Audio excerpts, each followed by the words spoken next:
All right.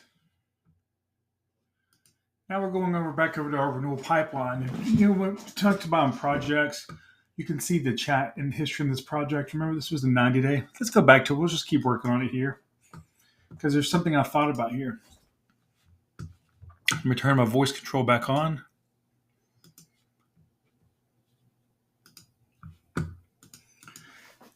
As I was going through this 90-day process, I realized that probably one of the things that we should make sure we're verifying through this process is that the mortgage information hasn't changed. Mortgages can be sold from time to time. So at the 90-day mark, there's probably some kind of call to action we need to send to the customer, some kind of form to fill out, just verifying that we've got the right mortgage information before we get into the billing period as the renewal comes out, probably around that 60-day period.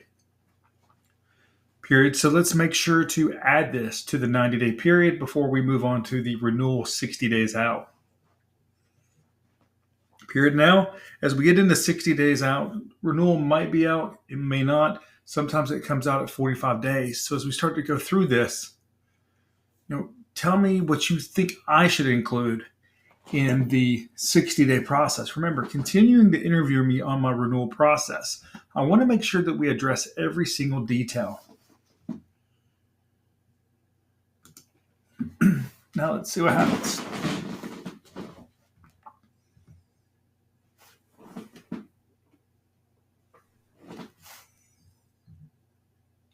So as you said, it's shown us where the 90-day got finalized, but now let's move on to this 60-day.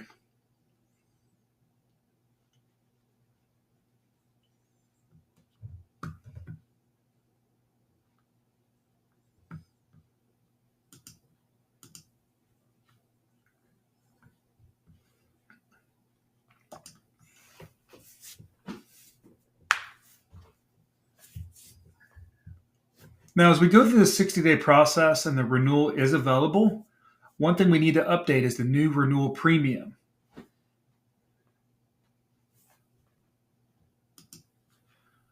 Let's try that one more time.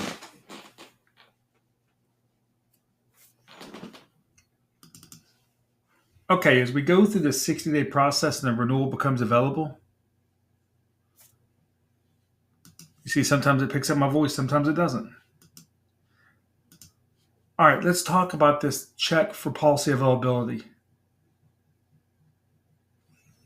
If the policy is available, remember, one of the key properties we need to update in HubSpot is going to be this year's premium. Because remember, their calculated property is it's going to take this year's premium and last year's premium. It's going to tell us what the price, what the premium percentage difference is here, determine if we're going to reshop it, if it's more than $1,200, if it's more than a 30% rate increase, that it's automatically going to trigger a task to requote. So that's definitely something you want to check for in that part through the 60-day process if it's available. If it's not available, then what we may want to do is create a property that says, is renewal ready? Or is renewal available from carrier? And have it as a drop down, yes or no.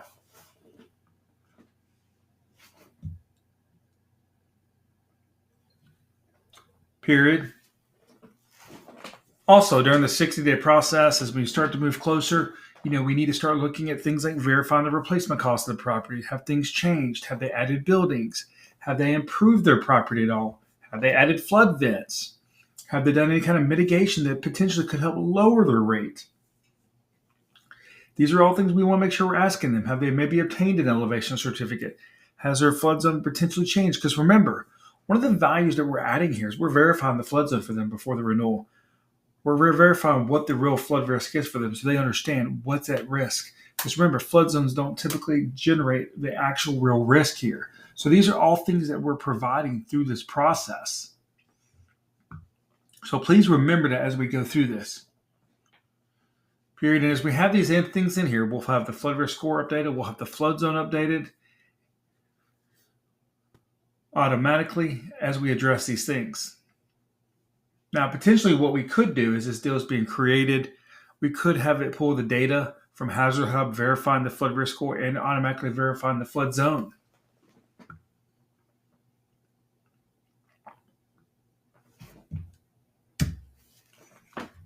All right, now as it's generating that, let's see what it's got to say on here. Because remember, the reason I'm having this conversation with it is that there's going to be things that I'm going to forget in the renewal process. There's going to be things I need to change. There's going to be a document I forget to get signed or something. And that's why, I like having this conversation going back and forth where my team can also put things in here of, hey, these are certain things that we have to get signed in 60 days.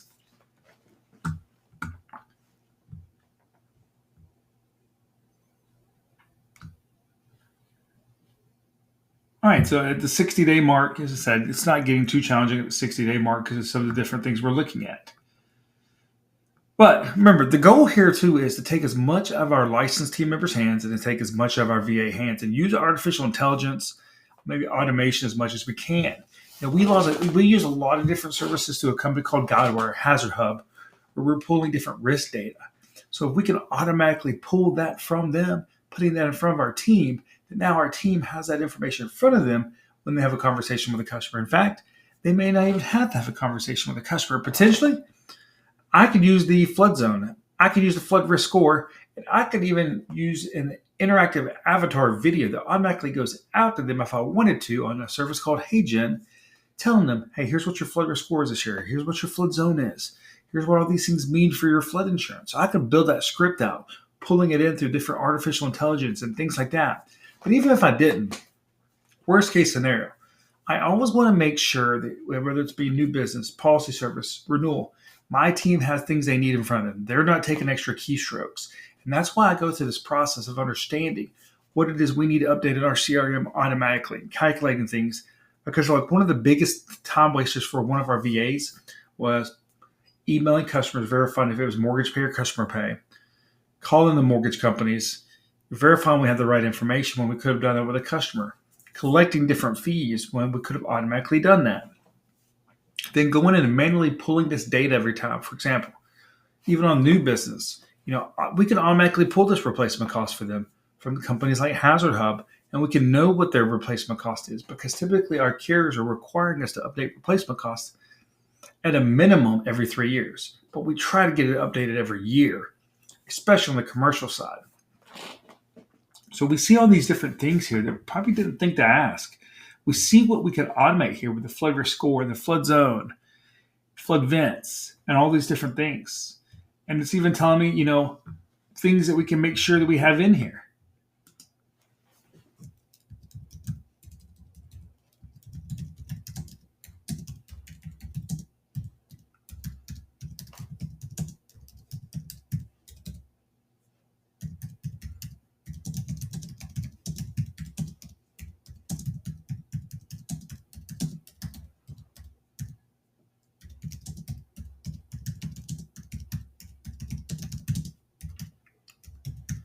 I'm telling it the follow story brand and they ask you answer, which are two frameworks that we've kind of brought together under our trust and grow framework.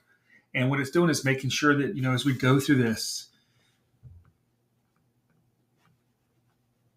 that we understand, as we go through this full process.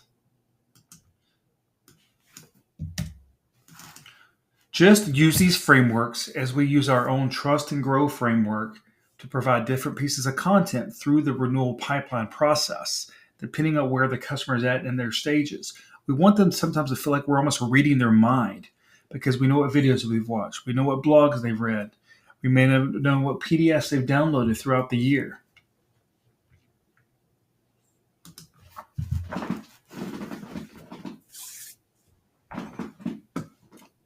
Now we're just waiting on it to update for us.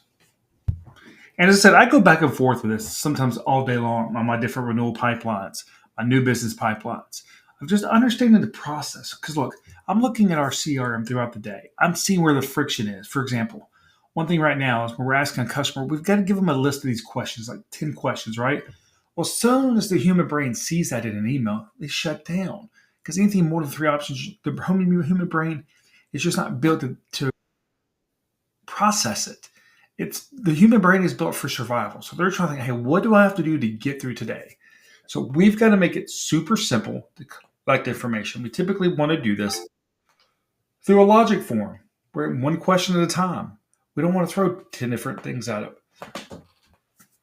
So those are one of the things we're looking at. How do we make sure we have the right data up front? so we can get things back to them quicker. So I'm reviewing all of that. I'm reviewing how our customers email us, the questions they email us. Like, why didn't we answer this ahead of time? How could we answer this in the onboarding through the renewal process or the new business?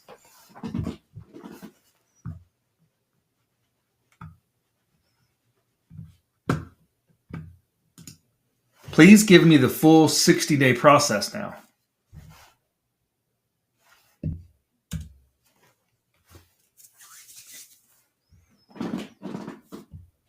All right, so it's giving me the full 60, kind of the 45 days. So let's kind of look at the 60 days.